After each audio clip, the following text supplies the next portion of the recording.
That's all. And to kick us off this morning, may I welcome Joseph J. Capista.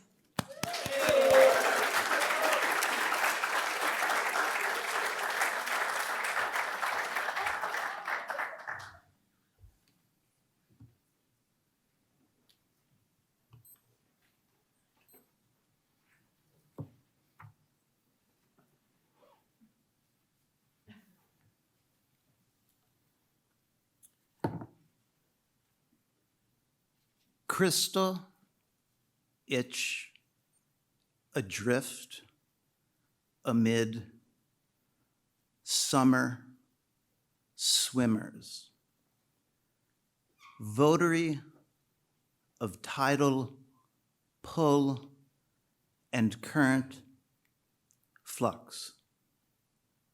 You are such symmetric velvet dazzle, such quizzing glass, such ancient, inauspicious kisser, pulsing now these shallows, shimmer, elegance in sea, elan, bloom, rococo blooms, swarm, deluxe swarms, luminesce in galaxies as skull swum dreams. My tangled, tentacled excess, my ambient approximate, my appraisal of that space between impossible and possibility. O pellucid Medusa, O bijou, O gorgeous misnomer. The name of that poem was Jellyfish. Jellyfish. Apparently, with no surprise to any happy flower, the frost beheads it. At its play in accidental power, the blonde assassin passes on, the sun proceeds unmoved to measure off another day for an approving God. Not me, of course, Emily Dickinson, but in the next poem, the speaker's meditating on that Dickinson lyric while he tends to a domestic crisis of sorts in his own home. The poem begins with an epigraph by Judith Farr. It's about Emily Dickinson, and many of you probably know that Dickinson was an avid gardener. She grew many flowers. And the epigraph says, while her poems kept flowers alive in every season, Dickinson's uncommon conservatory attempted the same miracle. And Farr's referring to Dickinson would stay up all night long at the greenhouse attached to her home and keep a fire tended so that the blonde assassin of the frost did not come and, whisk away the flowers, her flowers. The poem is titled For a Daughter. As I recite your little song about the frost-beheaded flower, Miss Dickinson, my daughter, sleeps. I steep a boiled baby towel, then wrap these ice-stopped water lines beside the basement window pane shivered by our sycamore. Droplets scalding trace my veins. At 2:00, she'll wake to nurse.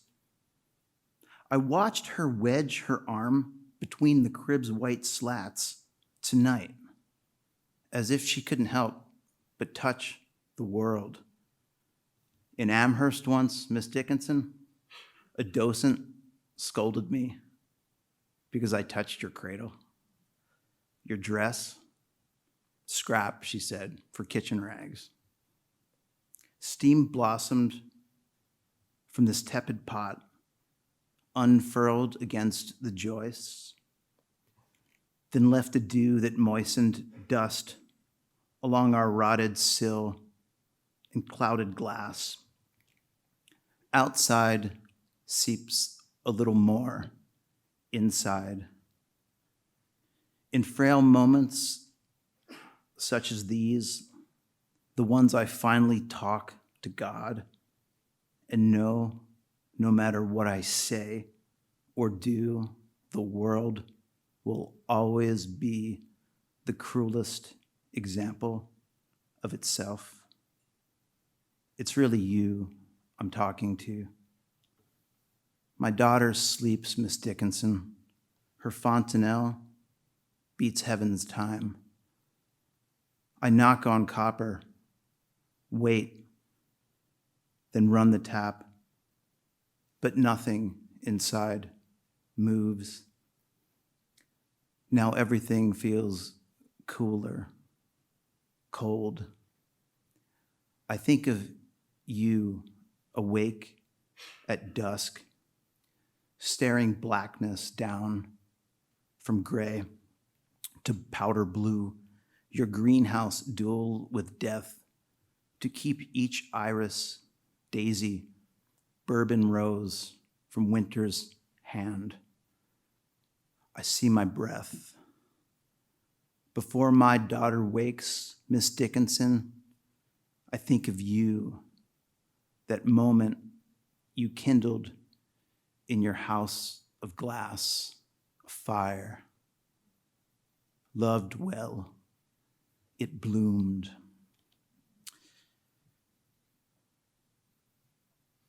If you were here last night for Sydney's reading, you heard her read a poem about an osprey,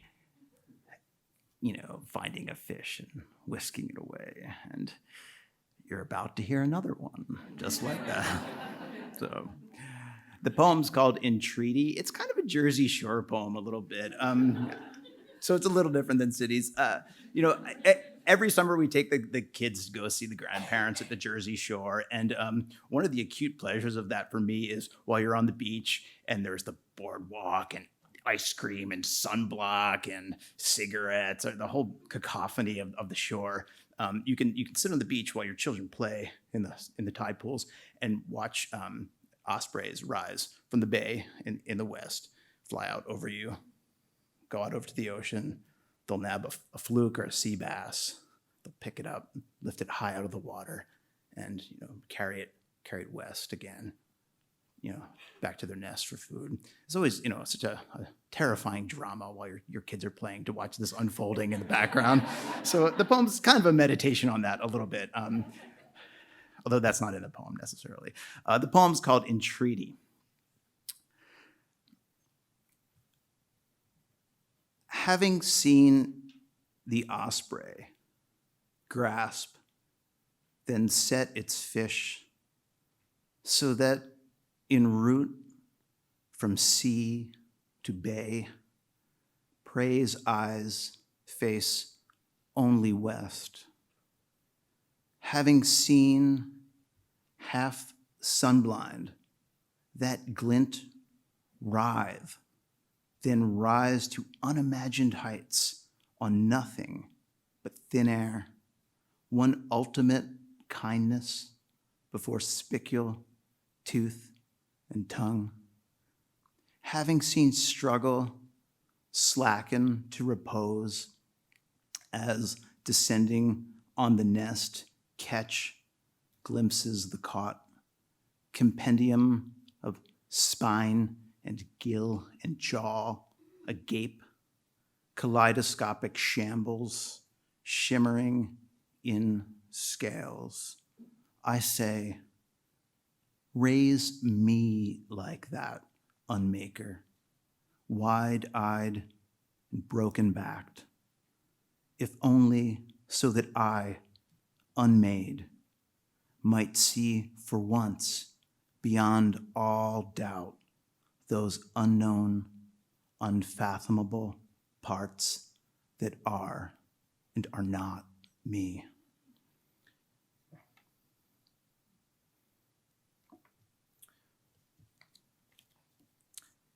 one more poem. But first, I just want to express deep gratitude, deep and abiding gratitude to this conference, to the faculty, to the staff, to the participants, to Wyatt, to everyone. This place is such a magnificent, special, and just like life-giving community, and it's wonderful to be here. I came here 10 years ago as a scholar, and I'm back now as a fellow. So I wanted to read a poem that kind of relates to that a little bit.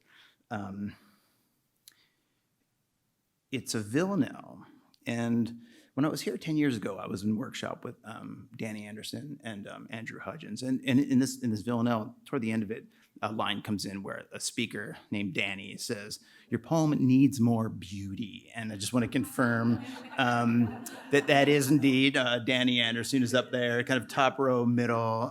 So that was lifted out right out of the workshop and found its way. It's one of those things, people say things you just don't forget. That's one of those things. Got to remember that. Poem needs more beauty. So Danny makes a cameo in the poem. The title is borrowed from Hardy. The beautiful things of the earth become more dear as they elude pursuit. The title.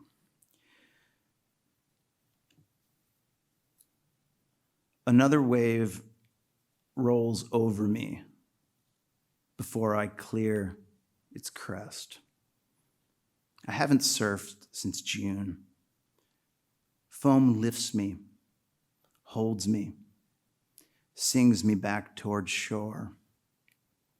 Sunrise grows a little smaller, further away. I'm sheathed in leaky neoprene. Another wave rolls over me before I catch, then lose my breath. The atmosphere and sea gleam mica, glint their pinks and greens. Foam lifts me, holds me, sings me back toward shore as something flickers in a distant trough. Lit, wind-blown water droplets, jewels, they shine. Another wave rolls over me. Before my eyes, a distant skimmer nears and spears a silver side. It's gorgeous, then it's gone. Foam lifts me, holds me, sings me back towards shore. Your poem, said Danny, needs more beauty. More. I paddle, touch the water to touch sun. Another wave rolls over me before I'm lifted, held. I'm sung right back to shore. Thank you.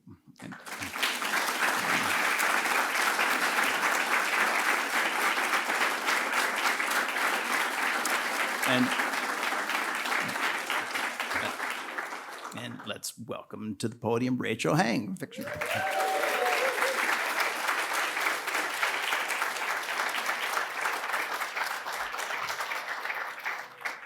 Hi, everyone. So I went through a pretty intense reality TV phase a while ago, and this story came out of that. It's called You Know I Want It Ice Cold. After you've put your mother to bed for the 5th time that night, you lean back into the sagging sofa bed and open your laptop again. You're trying to watch a reality TV show where entrepreneurs present their businesses in hopes of getting an investment. The judges are self-made men, each with their own stories of adversity and triumph. One, a Queens native who started his billion-dollar clothing business by sewing ski caps in his mother's house. The second, a square-jawed guy who, as a 12-year-old, had sold garbage bags to pay for a pair of shoes. The third, a shark-eyed man with a receding hairline and an impatient squint whose parents had been refugees from the Lebanese War. There are 2 other judges, both women. One's beautiful, one not so much. You are less interested in them, but they have their stories too. All 5 started their businesses from scratch 10, 20 years ago, hawking sneakers, software, travel services, hairdryers, advertising slots, designer t-shirts. All 5 are billionaires today. You dream of going on the show yourself one day. Most contestants want an investment from the square-jawed guy because he owns a basketball team, has an exclusive distribution deal with Amazon Prime, and looks like a movie star. No one likes the Lebanese man, but he's your favorite. The other judges speak in kind, rational voices. They let contestants down gently with encouraging words like, "You'll get there one day," and "everyone has to start somewhere." When they do offer investments, the terms are fair, in dollar amounts close to what the contestants ask for. The Lebanese man, on the other hand, calls people bozos and tells them his 5-year-old kid could do a better job of making that presentation. He offers bad deals involving structured equity and royalty checks that only a real sucker would take. He once made a steely-eyed engineer who had invented a bike with detachable electric wheels faint. It is because of the Lebanese man that the TV show ensures that every contestant sees a counselor after they present. You study the Lebanese man's face now for the usual signs of irritation as some chump tries to sell him on the viability of a $60 luxury plush toy elephant. Just as he opens his mouth to speak, your mother calls from her room again. "Terry? Terry!" You look at the door with its peeling beige paint, its speckled gold knob. The wallpaper around the doorframe is brown with damp. You look back at your screen and turn the volume up. The Lebanese man is saying that the plush toy market is for dupes. The margins are slim, the competition stiff. The chump in question, a stay-at-home dad who feels his children's need for luxury plush toys isn't currently being met by the marketplace, is stuttering. The camera zooms in on his shiny forehead, his gaping mouth. You lean towards the screen. "Terry!" You look at the door again. You think for a moment that perhaps if you ignore her for long enough, she will give up and fall asleep. "Terry, Terry, Terry, Terry, Terry." You pause the video for the 6th time that night and cross the threadbare carpet. When you open the door to your mother's room, the air that greets you is musty and familiar. The salty, sweet smell of your mother is one that, without fail, still makes you feel like a child instead of a 40-year-old man. "Finally, can you get me some water, please?" Your neck tightens. A tantrum rises in your chest. "The water's exactly where I left it," you say, pointing towards the full jug on your mother's bedside table. "You can pour it for yourself, can't you?" Your mother presses her lips into a pale line.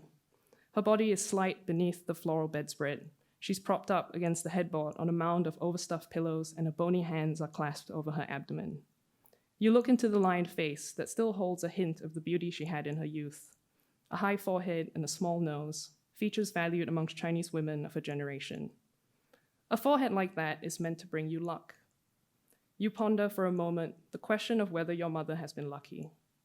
She has lived to 85, after all, and has a brood of 3 sons, 2 of whom are successful bankers, too important to visit her, but wealthy enough to pay for the best doctors, and this comfortable, if small, apartment in a nice part of Brooklyn. The last son is you. You, whose last job was at the bodega in Elmhurst where your apartment used to be, at least until you were found sleeping in the bathroom and were fired again. Was it lucky that you were fired at the same time your mother's melanoma turned terminal and she decided she wanted to die at home rather than in a fluorescent-lit hospice? Was it lucky that you have no wife, no kids, no house in the prosperous New Jersey suburbs like your older brothers do, not even a girlfriend to uproot, which meant it naturally fell to you to move in with her? Your brothers think so, at least. Jim assured you he would cover the cost of the day nurse, that all you needed to do was keep her company at night. Jim lowered his voice when he added he thought it was a good opportunity for you to reconnect. You wanted to reconnect your fist with his nose, but you did not say this, because at that point, you were already 2 months behind on rent and about to be kicked out of your apartment. Just as well Ma needed someone with her. Lucky. You know the logistics of how you've ended up here, but it doesn't stop you from dwelling on it, tracing the path of your life over and over again. You attribute most of the blame to your ill-fated decision not to go to college, a youthful rebellion against what you saw as the lack of imagination of your 2 brothers. But there was also the time in your 20s when, on the advice of a buddy and an entrepreneurial whim, you poured your meager savings into buying a ramshackle bar in a bad neighborhood, bleeding through said savings in less than a year. And then there was the decade-long affair, if you could call it that, with a close friend and married woman who never let you do anything more than stroke her wrist, which you stupidly did, until she decided one day that she was in love with her husband after all. But perhaps it goes back further than that. Perhaps you've been doomed since birth. You are, after all, the 3rd child, 8 years younger than your 2nd brother. incidental, unplanned, unwanted. This water isn't cold anymore, your mother says in her high, papery voice. What are you talking about? I don't even need to touch it to know that it's still cold. I can literally see the condensation on the jug, you say. But you step forward and touch the jug anyway, for effect. You know I want it ice cold, your mother says. You know that she does. You know because you've already fetched her fresh ice water from the kitchen 5 times in the last 2 hours alone. Suddenly, you think of an invention you could pitch to the Lebanese man on the TV show. A tiny portable ice maker, one that would fit in a handbag or on a bedside table so anyone and everyone could have fresh ice water whenever they goddamn wanted. Come on, Terry, my throat is parched, your mother says, bringing her fingers to her collarbone in a dramatic fashion. She clears her throat pitifully. You know the ice maker idea would be shot down by the Lebanese men. The question would be one of market demand and thus size. How many people really would want to be able to have ice cold water without leaving their beds? Use that thick skull for a moment. How many do you think, Terry? You imagine standing on stage, the hot lights making the back of your neck damp and your nose shiny. The camera zooms in so close that your blackheads fill the screen. You pick up the half-filled glass from your mother's bedside table. Hurry along, she says. You think for a moment about emptying the glass on the floral bedspread, leaving the room, putting in earplugs for the rest of the night. But a better idea comes to mind. Ma, do you remember how, when I was a boy, you used to pay me to do chores around the house? Your mother nods vaguely, her fingers still caressing the loose skin on her throat. 50 cents to fold a basket of laundry, 20 cents to mop the table, $1 to scrub the shower grout. Terry, are you going to get me my water or not? What I'm saying is, maybe we can treat this water thing like a chore, you say. Suddenly, you're thirsty, and you take a sip from the glass. You want me to give you pocket money, your mother says, her eyes crinkling. You stop drinking. You hear the laughter in her voice, hear the scorn your mother has always had for you, the runty son who could never live up to her 2 stronger, brighter boys. Sure, she says. I'll give my 40-year-old son 50 cents if you'll get me a glass of ice water. Now will you go? You clench your jaw as something hot runs up and down your spine, an old feeling. Then you think of the Lebanese man, the structured equity deals, the royalties he demands, the outrageous interest rates. You think of your brothers, the good-natured voices they use to bully you into doing whatever they want and making it seem like it was them who was doing you the favor. Your tall, fit, married, wealthy, successful brothers. But where are your brothers now? No doubt in beds with their attractive, intelligent wives, women with good degrees and charming personalities who have given up successful careers to raise their children.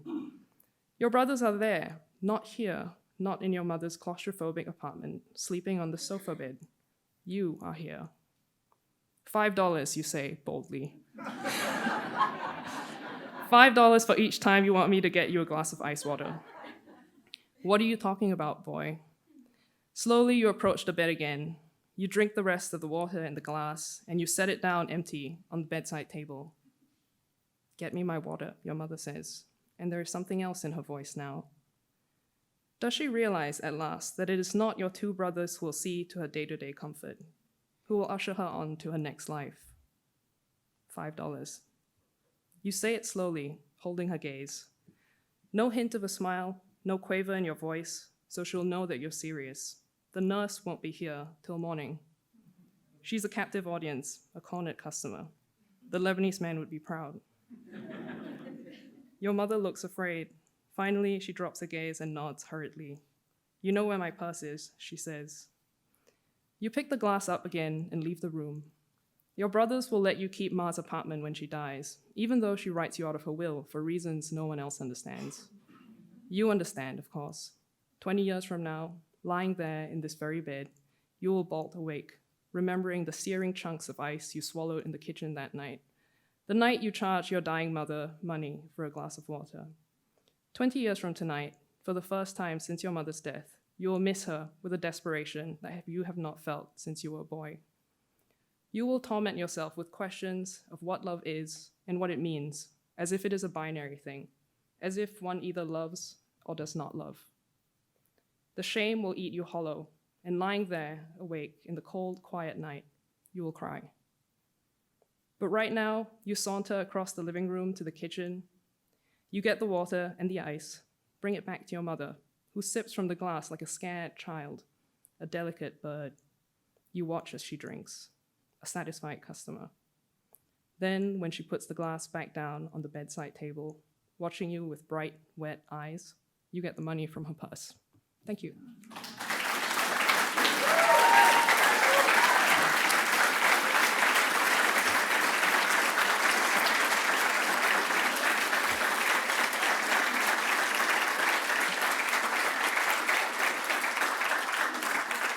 Please welcome Matthew Landsberg.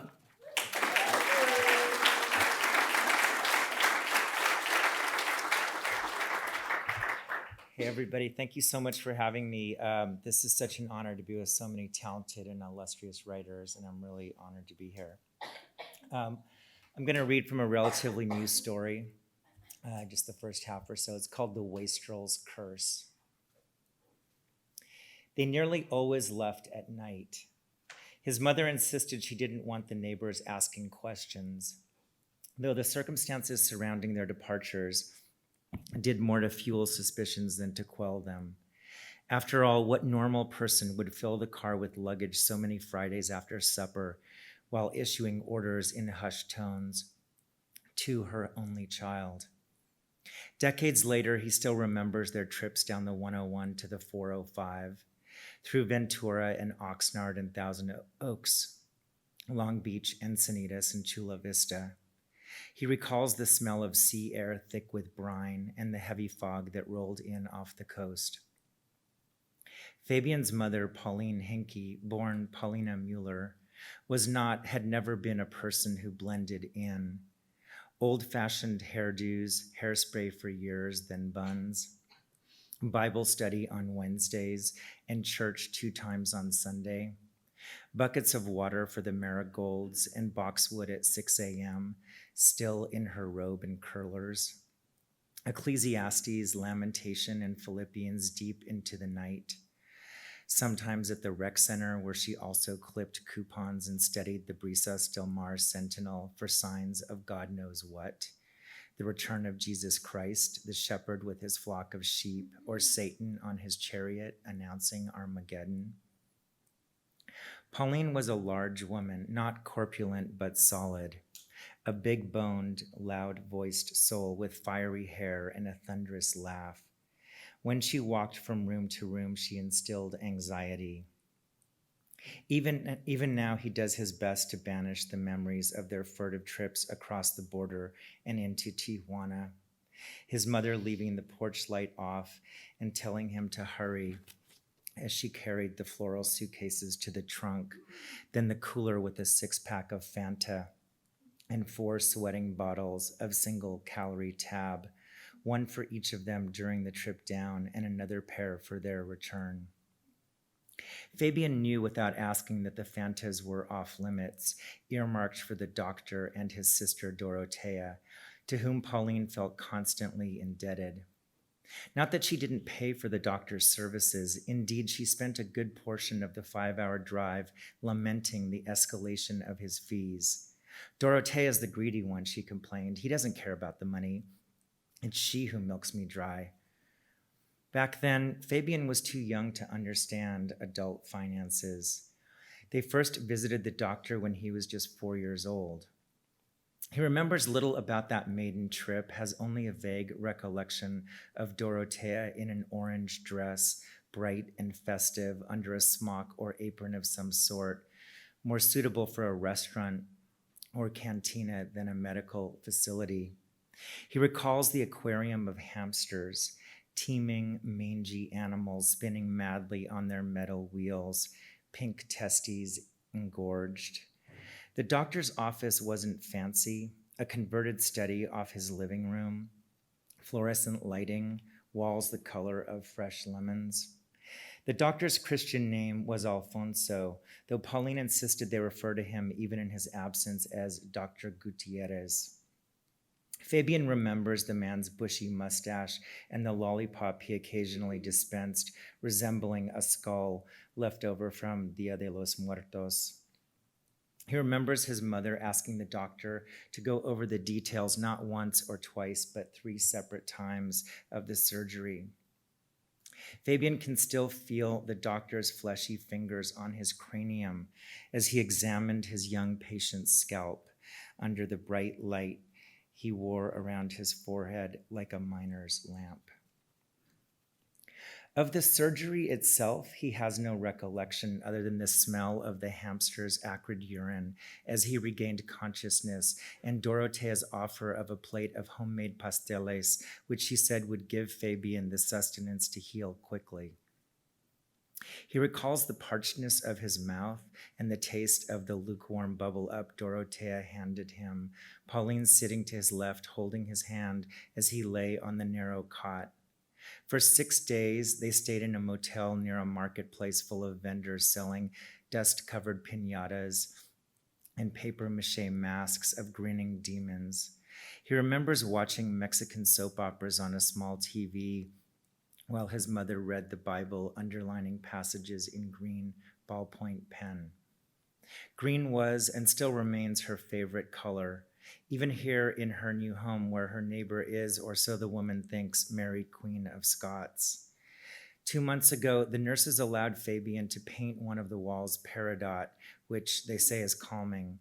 It does wonders for his mother's disposition, which over time has grown more and more erratic and prone to mania.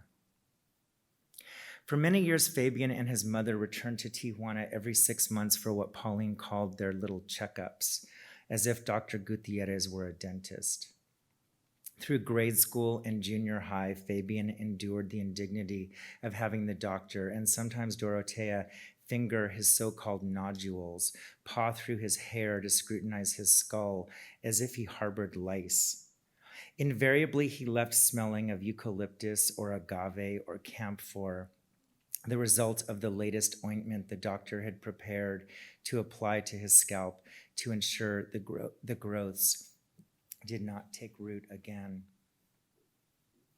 Paulina worked at Allstate selling insurance policies for calamities that rarely came to pass: floods, fires, earthquakes, auto accidents, and theft. She left the house at 8 a.m. in her skirt and blouse, returned at 6 to prepare their supper: meatloaf, pot roast, chicken parmesan, or sometimes Hungry Man.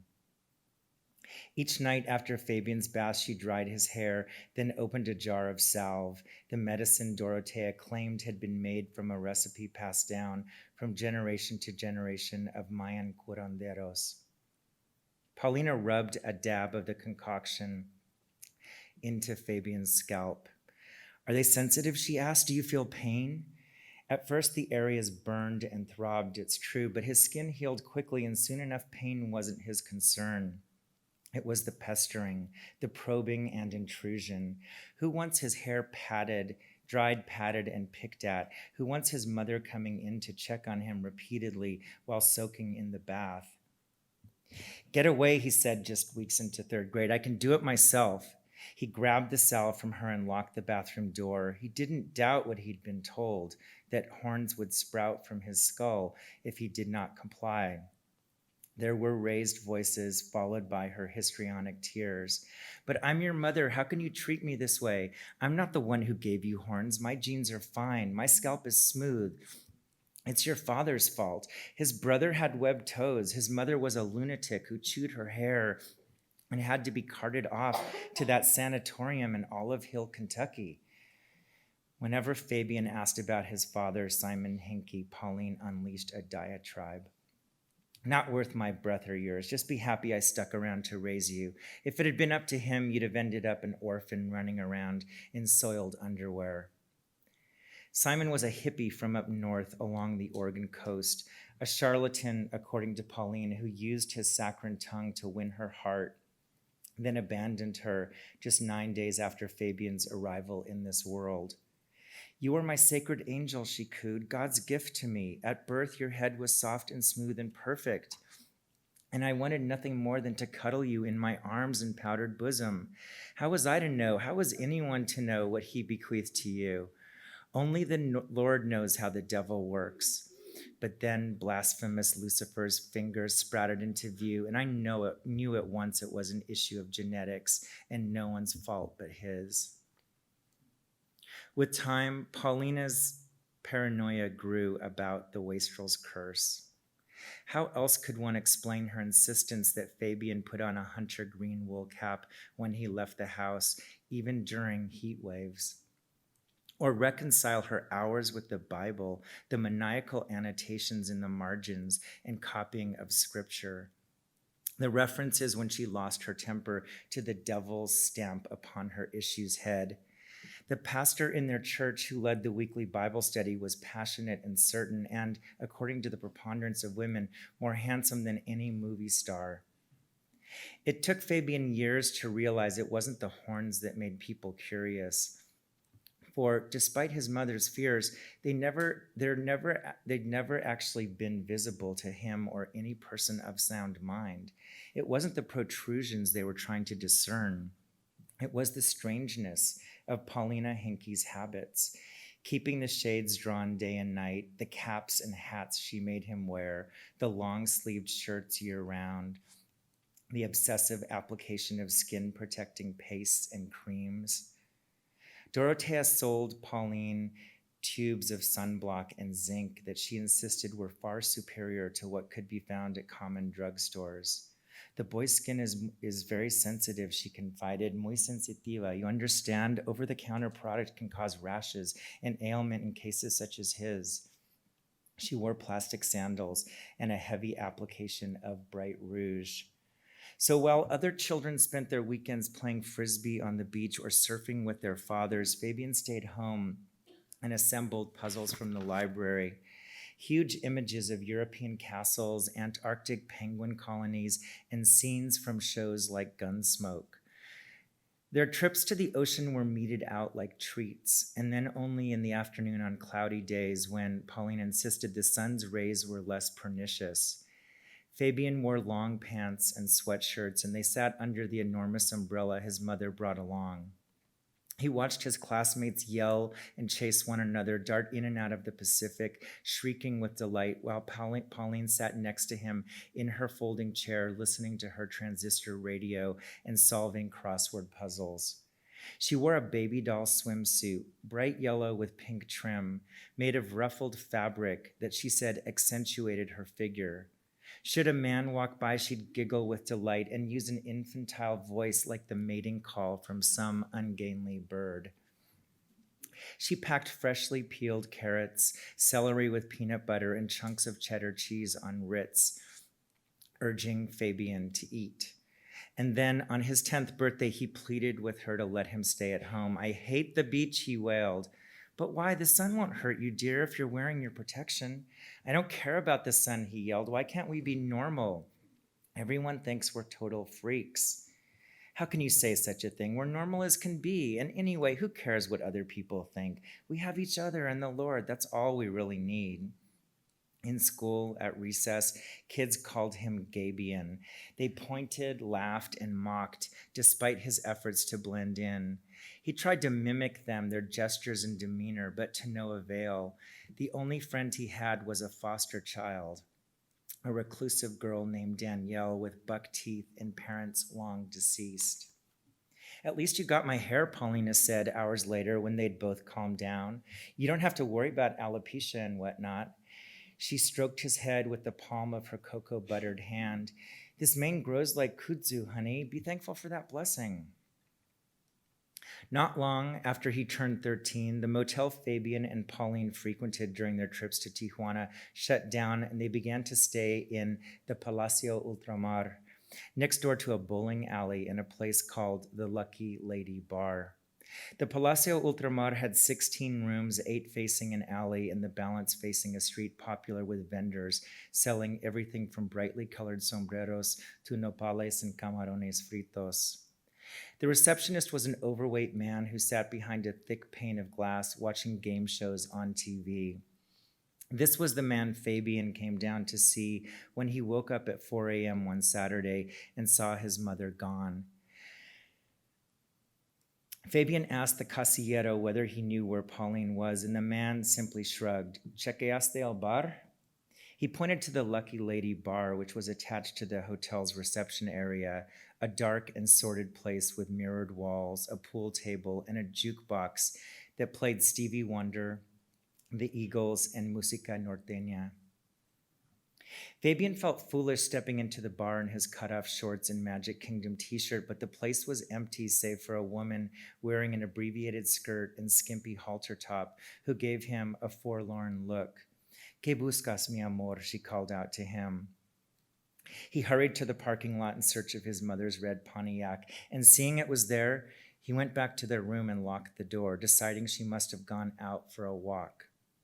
He tried to sleep but couldn't, his mind filled with the streetwalkers who loitered outside the hotel and of Dr. Gutierrez, who'd told Fabian when he saw him earlier that day that his scalp was doing well, the result, no doubt, of his diligent application of their ointments. A little girl from Hermosillo, she came to see me about similar condition, and her horns came back due to pure laziness, the doctor said. She stopped the application, and now she will need surgery again. Fabian remembered the way Dorotea nodded and clucked, agreeing that the girl was muy perezosa and saying if not for the horns, she would have been a beauty. Fabian thought about the present his mother had brought for the doctor, a ceramic donkey she'd purchased for 500 pesos from one of the street vendors near their hotel, and the smile on the doctor's face when he opened the gift. He thought about Dorotea's little dog that yapped all day and the gold crowns on the doctor's molars, and anger filled his throat that he was here in Tijuana instead of playing video games or soccer like his classmates. The sun was rising when Fabian heard the door to their hotel room open. His body tensed under the covers and he stayed still, eyes closed tight, in case it wasn't Paulina. But when he smelled her violet perfume, he allowed himself to relax and open his eyes a bit. He saw that she was wearing her red dress with the gold belt, her most alluring ensemble. He wondered then whether perhaps she'd gone out into the streets to sell her body like the women of the night. She complained about money constantly, told him how expensive the trips to Mexico were, and he wondered whether she might have sold her favors to pay for Dorotea's salves. I'm going to stop there.